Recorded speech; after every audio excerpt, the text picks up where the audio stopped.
പ്രിയപ്പെട്ട civil engineering ഉദ്യോഗാർത്ഥികളെ overseer grade 1 civil എന്ന തസ്തികയിലേക്കുള്ള നോട്ടിഫിക്കേഷൻ വന്നു കഴിഞ്ഞു. LSTDയിലേക്കും അതുപോലെ തന്നെ PWDയിലേക്കും ഇറിഗേഷനിലേക്കും 3 ഡിപ്പാർട്ട്മെന്റുകളിലേക്കുമുള്ള ഓവർസിയർ ഗ്രേഡ് 1 തസ്തികയിലേക്കുള്ള നോട്ടിഫിക്കേഷൻ വന്നു കഴിഞ്ഞു. അപ്പോൾ സിവിൽ എഞ്ചിനീയറിംഗ് ഉദ്യോഗാർത്ഥികളെ സംബന്ധിച്ച് വലിയ ഒരു അവസരങ്ങളുടെ ഒരു വലിയ ചാൻസ്, ഒരു പെരുമഴയാണ് ഈ പറഞ്ഞിരിക്കുന്ന ഓവർസിയർ ഗ്രേഡ് 1 തസ്തിക വഴി കൈവരുന്നത്. അപ്പോൾ നമുക്ക് നോട്ടിഫിക്കേഷന്റെ വിശദാംശങ്ങളിലേക്ക് പോകാം. അതിനു മുന്നേ പറയട്ടെ, I+E പരീക്ഷയ്ക്ക് വേണ്ടിയിട്ട് ഇന്റൻസീവ് ആയിട്ടുള്ള കോച്ചിങ് ബാച്ച്, നമ്മൾ പുതിയ ബാച്ച് അടുത്ത ആഴ്ച മുതൽ സ്റ്റാർട്ട് ചെയ്യുകയാണ്.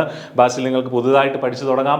എല്ലാ കാര്യങ്ങളും ഫുൾ സിലബസ്, അതോടൊപ്പം തന്നെ MCQ ഡിസ്കഷൻസ്, അതോടൊപ്പം തന്നെ റിവിഷൻ ടെസ്റ്റുകളൊക്കെ നമ്മുടെ കോഴ്സിൽ ഇൻക്ലൂഡഡ് ആണ്. കോഴ്സിന്റെ വിശദാംശങ്ങൾ അറിയാൻ ഈ ഒരു വീഡിയോ ഡിസ്ക്രിപ്ഷനിലുള്ള നമ്പറുകളിൽ വിളിക്കുക, അല്ലെങ്കിൽ ആ ഗൂഗിൾ ഫോം ഫില്ല് ചെയ്യുക. ഓക്കെ, അപ്പോൾ കാറ്റഗറി നമ്പർ ശ്രദ്ധിക്കുക. 584/2024 ആണ് LSTDയിലേക്കുള്ള ഫസ്റ്റ് ഗ്രേഡ് ഓവർസിയർ അല്ലെങ്കിൽ first grade draughtsman.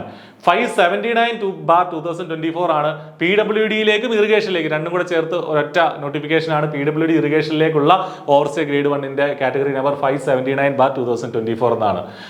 Name of the post first grade overseer അല്ലെങ്കിൽ ഓവർസിയർ ഗ്രേഡ് 1 അല്ലെങ്കിൽ ഫസ്റ്റ് ഗ്രേഡ് ഡ്രാഫ്റ്റ്സ്മാൻ. അപ്പോൾ ബേസിക്കലി ആന്റിസിപ്പേറ്റഡ് വേക്കൻസീസ് എന്നാണ് രണ്ട് നോട്ടിഫിക്കേഷനിലും പറഞ്ഞിട്ടുള്ളത്. പക്ഷേ ഒരുപാട് വേക്കൻസികൾ വരാൻ സാധ്യതയുള്ള ഒരു പരീക്ഷയാണ്. ലാസ്റ്റ് ഡേറ്റ് ജനുവരി 29 ആണെന്ന് ശ്രദ്ധിക്കുക.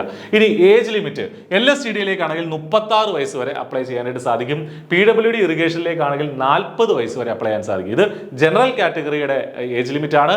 റിസർവേഷൻകാർക്ക് SC/ST ആണെങ്കിലും OBC ആണെങ്കിലും അതനുസരിച്ചുള്ള യൂഷ്വലായിട്ട് കിട്ടുന്ന ഏജ് റിലാക്സേഷൻ ഈ രണ്ട് നോട്ടിഫിക്കേഷനിലും ആപ്ലിക്കബിൾ ആണെന്നും ഓർക്കുക. ഓക്കെ, ഇനി നമ്മുടെ ക്വാളിഫിക്കേഷൻ എന്ന് പറഞ്ഞാൽ എന്താണ്? സിവിൽ എഞ്ചിനീയറിംഗിലുള്ള ഡിപ്ലോമയാണ്. അത് മാത്രം മതി. Diploma in civil engineering. അതിന്റെ ഹയർ ഉള്ളവർക്കും BTECും അതുപോലെ തന്നെ MTECും ഒക്കെ ഉള്ള ആളുകൾക്ക് ഇതിന് അപ്ലൈ ചെയ്യാനായിട്ട് സാധിക്കും. അപ്പോൾ കൃത്യമായിട്ട് യോഗ്യതയുള്ള ഉദ്യോഗാർത്ഥികൾ ഇതിന് അപ്ലൈ ചെയ്യേണ്ടതാണ്.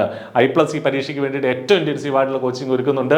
തൊട്ട് മുന്നേ നടന്ന ഈ പരീക്ഷകളായിക്കോട്ടെ, ജൂനിയർ ഇൻസ്ട്രക്ടർ പരീക്ഷകളായിക്കോട്ടെ, ഓവർസിയർ പരീക്ഷകളായിക്കോട്ടെ, ഉയർന്ന റാങ്കുകൾ 1ാം റാങ്ക് ഉൾപ്പെടെ I+ നേടിയിട്ടുണ്ട്. I+ന്റെ പ്രിയപ്പെട്ട ഉദ്യോഗാർത്ഥികൾ നേടിയിട്ടുണ്ട്.